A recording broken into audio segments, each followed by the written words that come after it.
प्रिय छात्रों नमस्कार। एनसीईआरटी फिजिक्स कक्षा 12वीं में आपका स्वागत है। आज का हमारा टॉपिक है कूलाम का नियम, जो परीक्षा की दृष्टि से काफ़ी इम्पोर्टेंट है।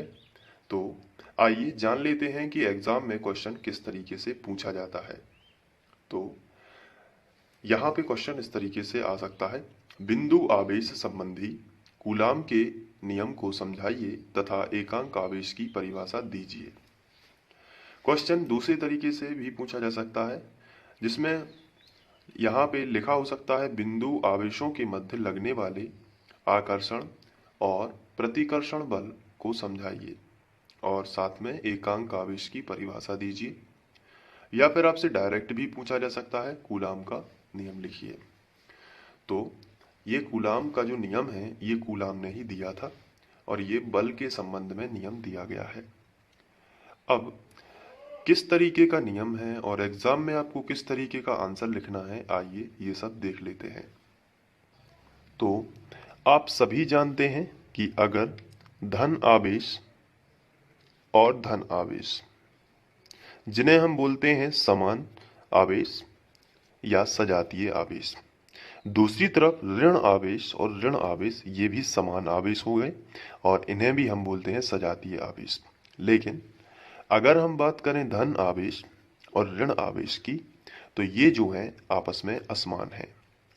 तो समान आवेशों के मध्य हम लोगों ने स्टडी किया हुआ है कि बल लगता है और असमान आवेशों के बीच में भी बल लगता है, लेकिन उन बलों की प्रकृति अलग अलग होती है। जैसे अगर यहाँ पे समान आवेश है तो ये इसको धक्का देगा और ये इसको धक्का देगा, यानी कि ये इस तरफ चला जाएगा और ये इस तरफ चला जाएगा।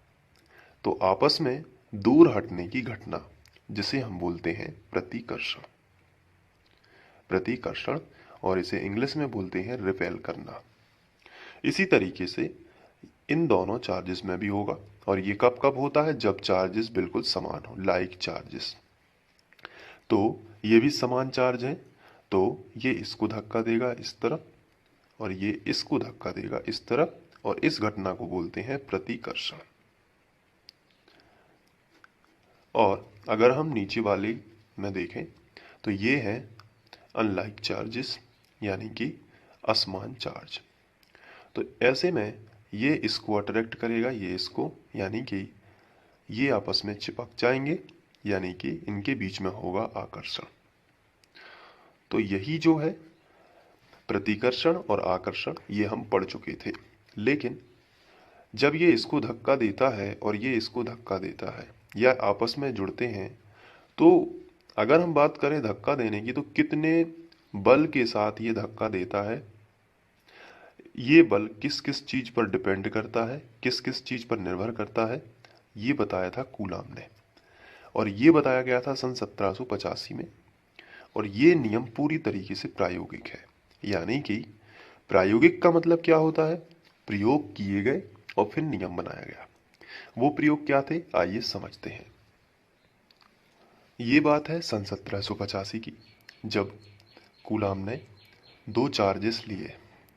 अब यहाँ पर हम धन और ऋण की बात या धन धन की बात कर सकते हैं, कोई भी चार्ज हम ले सकते हैं। तो आपको ध्यान से ये समझना है, ये घटना सन 1785 की है, जब कूलाम ने दो चार्जेस को पास पास रखा और इनके बीच में कुछ दूरी रखी, मान के चलिए r। अब इसको समझने के लिए हम इसको थोड़ा अंकों में बदलेंगे और बहुत अच्छे से इस नियम को समझेंगे। सबसे पहले कूलाम ने यहाँ पर 2 माइक्रो कूलाम का चार्ज रखा, मान के चलिए यहाँ पर 2 माइक्रो कूलाम चार्ज रखा, और यहाँ पर 3 माइक्रो कूलाम चार्ज रखा। और ये जो है उन्होंने इस फोर्स को काउंट किया, तो मान के चलिए ये प्लस प्लस चार्जेस हैं, तो इनके बीच में 6 इकाई का जो बल है वो लगा, 6 इकाई का बल इन्होंने महसूस किया। अब कूलाम ने इन चार्जों को बदला और इसकी जगह पर अब उन्होंने पहले वाले चार्ज को 6 माइक्रो कूलाम चार्ज दिया और इसको 3 माइक्रो कूलाम चार्ज दिया। फिर उन्होंने बल की गणना की, तो उन्हें पता चला कि 18 इकाई जो है वो बल लग रहा है। तो उन्होंने इससे निष्कर्ष निकाला कि लगने वाला बल इन चार्जों पे डिपेंड करता है। अगर चार्ज पे डिपेंड नहीं करता तो 6 इकाई ही फोर्स रहना चाहिए था, बल कितना रहना चाहिए था, 6 इकाई ही रहता। लेकिन ऐसा तो हुआ ही नहीं। जब चार्ज की मात्रा बढ़ाई जाती है तो बल भी बढ़ जाता है।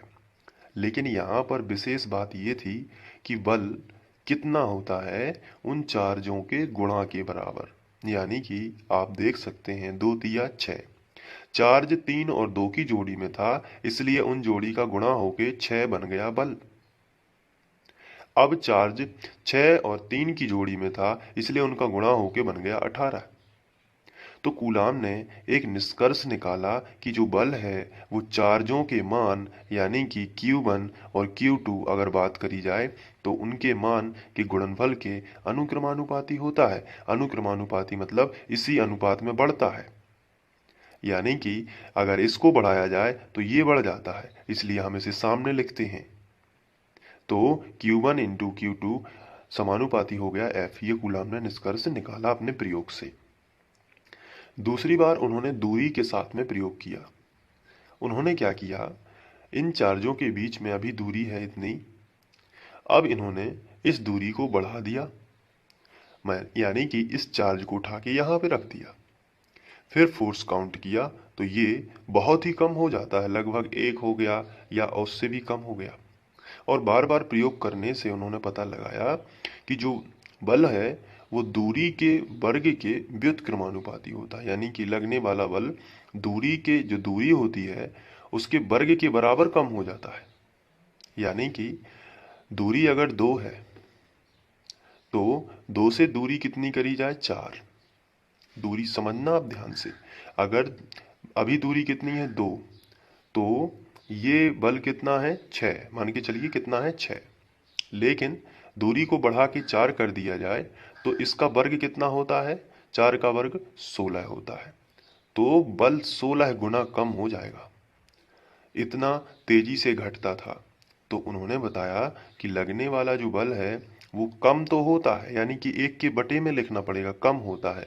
यहाँ पे सामने क्यों लिखा है, क्योंकि इसको बढ़ाने से ये बढ़ता है। लेकिन ये नीचे क्यों लिखा है, क्योंकि इसको बढ़ाने से ये घटता है। इसलिए यहाँ पे हम डायरेक्ट प्रोपोर्शनल नहीं करेंगे, इसको इनवर्स प्रोपोर्शनल करेंगे, यानी कि व्युत्क्रमानुपाती करेंगे। तो 1/r लिखना पड़ा। अब यहाँ पर r, लेकिन r से काम नहीं चलता, इसके वर्ग के व्युत्क्रमानुपाती होता है। यानी कि जैसे ये 16 गुना सीधा, तो बहुत दूरी बढ़ाने से बल बहुत ही तेजी से घटता है, और वो उन्होंने कहा कि 1/r वर्ग के। तो कूलाम ने निष्कर्ष निकाला, या उनका नियम हम कह सकते हैं, कि लगने वाला बल दोनों आवेशों के, ये क्या है, दोनों आवेश के मान, यानी मान को हम फिजिक्स की भाषा में बोलते हैं परिमाण। मान को क्या बोलते हैं, परिमाण। तो लगने वाला बल दोनों आवेशों के परिमाण के गुणनफल, ये इंटू यानी क्या होता है, गुणनफल। और इसको सामने जो लिखा रहता है, इसको सामने वाले को सामने सामने जो लिखे रहते हैं उसको बोलते हैं अनुक्रमानुपाती। अनुक्रमानुपाती।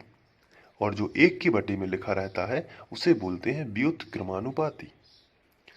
तो यहाँ पे नियम बन गया कि लगने वाला बल दोनों आवेशों के, यानी Q1 और Q2 के परिमाण, यानी कि परिमाण यानी मान, यानी आवेश को मान 6, 3, 2, 3।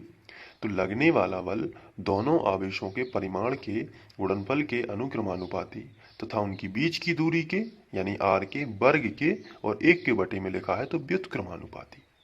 लगने वाला बल दोनों आवेशों के परिमाण के गुणनफल के अनुक्रमानुपाती तथा उनके बीच की दूरी के वर्ग के व्युत्क्रमानुपाती होता है। तो ये है कूलाम का प्रायोगिक नियम। अब हमें एग्जाम में किस तरीके से लिखना है, आइए समझते हैं। तो सबसे पहले तो हमें इंट्रो देना है, और ये इंट्रो आपको याद हो गया होगा। ये इंट्रो है, सन 1785 में कूलाम ने 2 बिंदु आवेशों के मध्य लगने वाले आकर्षण और प्रतिकर्षण बल के मध्य संबंध व्यक्त कर एक नियम दिया, जिसे कूलाम का नियम कहते हैं। तो इसमें कोई प्रॉब्लम नहीं होगी क्योंकि ये हम पढ़ चुके हैं। 1785 में दिया गया था और दो बिंदु आवेशों के मध्य इन्होंने बताया था लगने वाले आकर्षण और प्रतिकर्षण बल के संबंध में नियम दिया था। अब यदि बात की जाए इनके स्टेटमेंट की तो ये कुछ इस तरीके से होगा। ये देखिए, इस नियम अनुसार दो बिंदु आवेशों के मध्य लगने वाला आकर्षण और प्रतिकर्षण बल उन दोनों आवेशों के परिमाण के गुणनफल के अनुक्रमानुपाती और उनके बीच की दूरी के वर्ग के व्युत्क्रमानुपाती होता है, जैसा कि हम लोगों ने अभी समझा हुआ है। तो मैं आपको बताऊंगा कब स्क्रीनशॉट लेना है, तो आप बिल्कुल ज्यों का त्यों अपने नोट्स में इसी को लिखिए और आपको कहीं से भी कोई प्रॉब्लम उठाने की समझ वो नहीं है, आप यहीं से समझ सकते हैं और अपने नोट्स भी बना सकते हैं। अब हम बात करेंगे इस नियम की और आगे एक्सप्लेनेशन की, तो उसके लिए हमें दो चार्ज लेने होंगे। तो आइए अब इसको और आगे करते हैं। माना ये दो बिंदु आवेश हैं जिन्हें हम Q1 व Q2 नाम दे देते हैं और इनके बीच की दूरी r कर देते हैं। तो हमने इस तरीके से किया, तो हम लिखते हैं माना दो बिंदु आवेश Q1 व Q2 एक दूसरे से r दूरी पर स्थित है।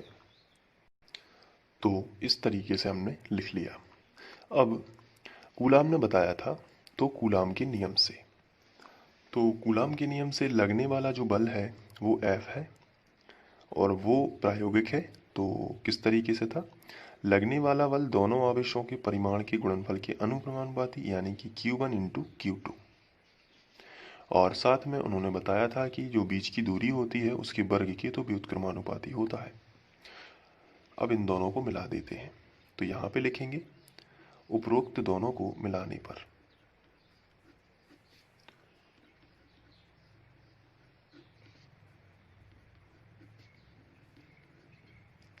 तो मिला देते हैं।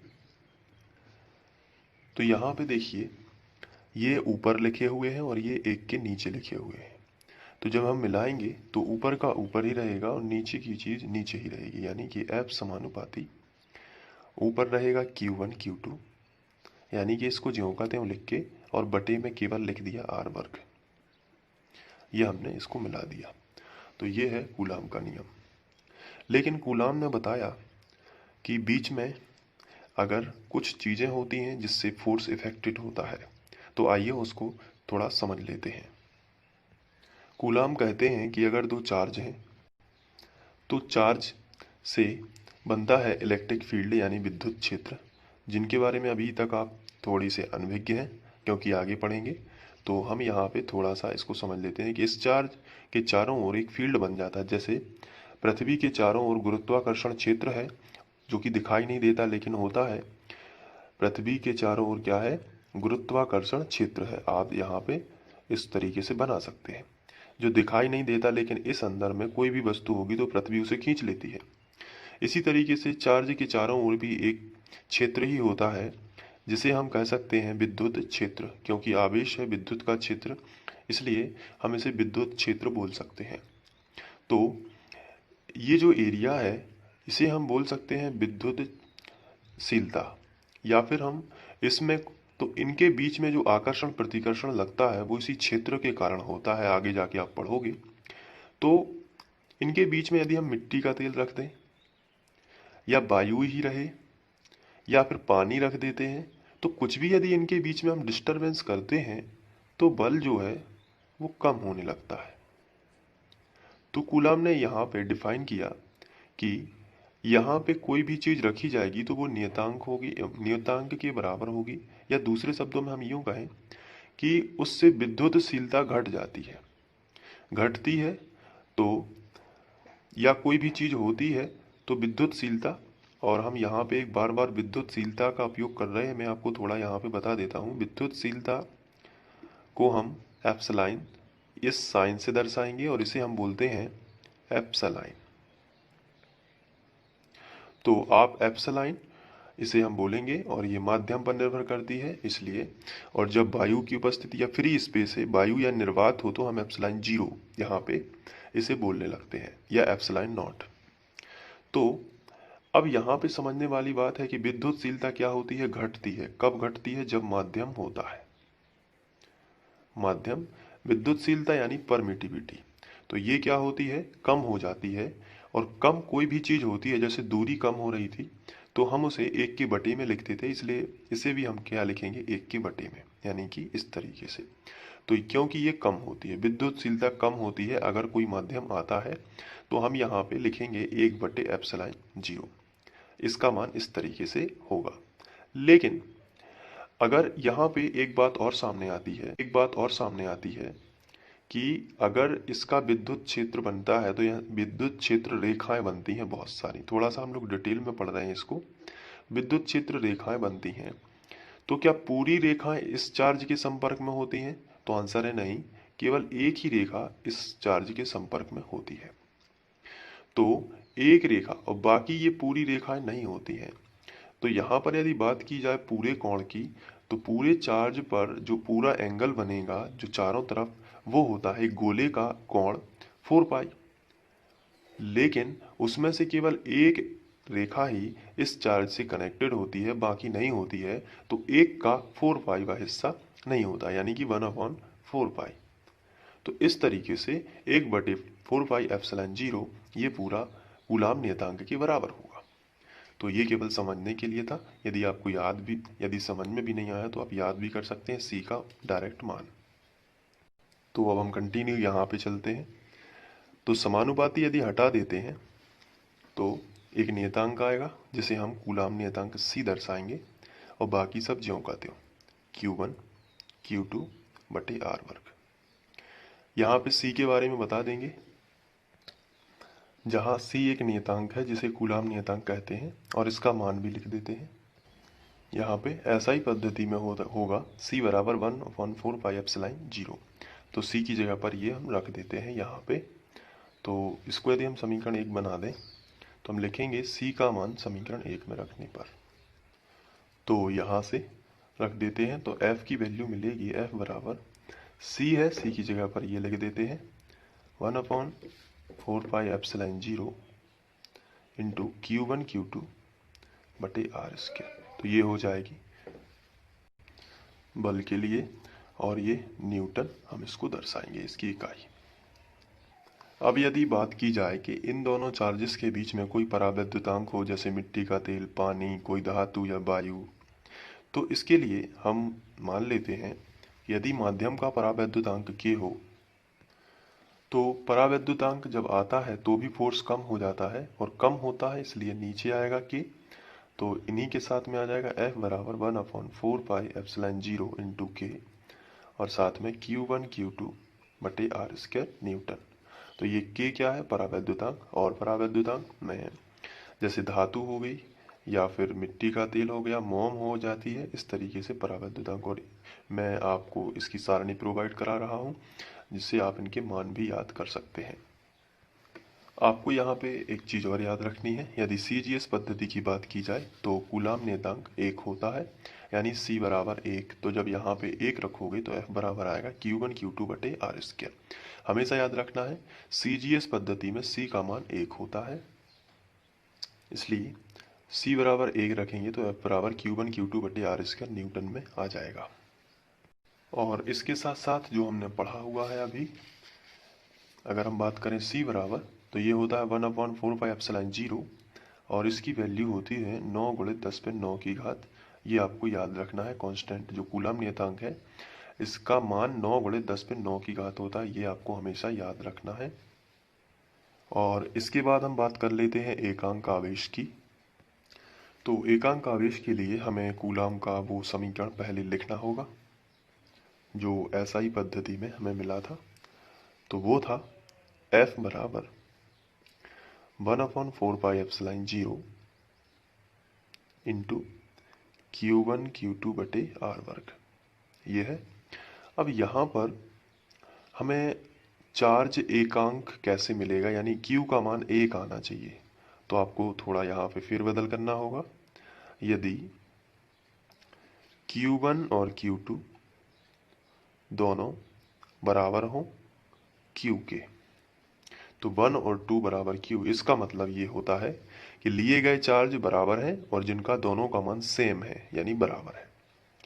R की वैल्यू 1 होनी चाहिए, R का मान 1 होना चाहिए, 1 मीटर दूरी तो हम यहाँ पे लिख लेते हैं 1 मीटर। साथ में लगने वाला बल है जो होना चाहिए इस मान के बराबर, यानी ये कितना है 9 गुणित 10 पे 9 की घात, तो लगने वाला बल F बराबर भी कितना होना चाहिए 9 गुणित 10 पे 9 की घात न्यूटन। अभी हम लोग जान चुके हैं कि 1/4πε0 का मान 9 गुणित 10 पे 9 की होता, ताकि ये कैंसिल हो जाए और Q का मान 1 मिले।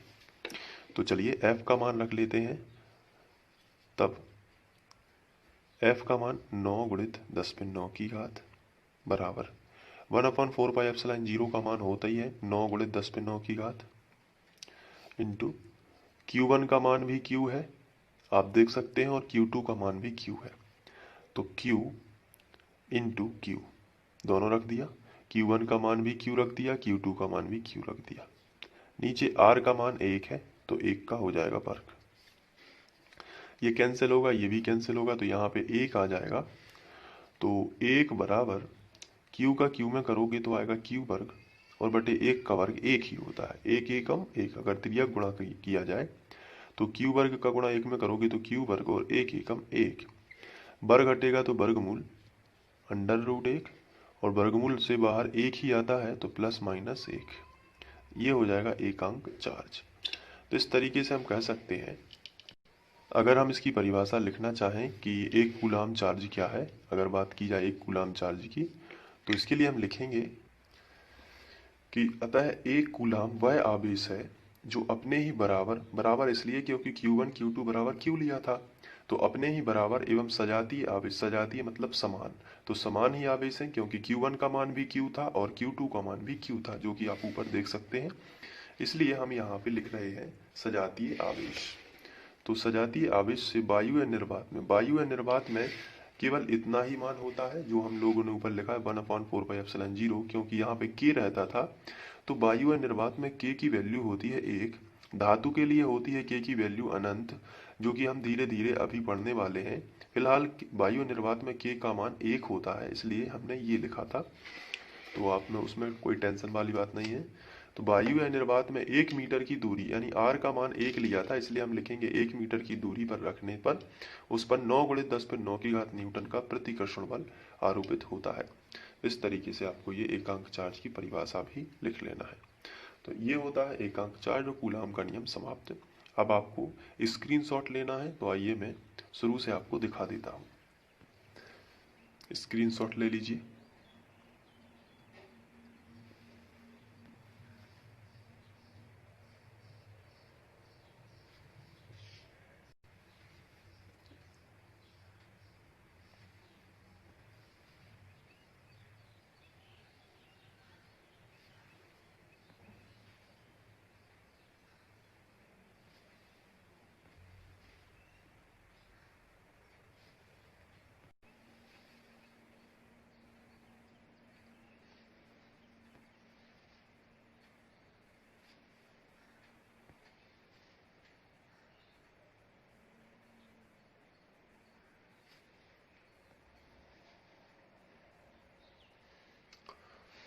आशा करता हूँ आप लोगों को ये समझ में आ गया होगा। यदि आ गया है तो एक बार फिर से इसको कर लीजिए अपनी कॉपी में और इसकी तैयारी कर लीजिए।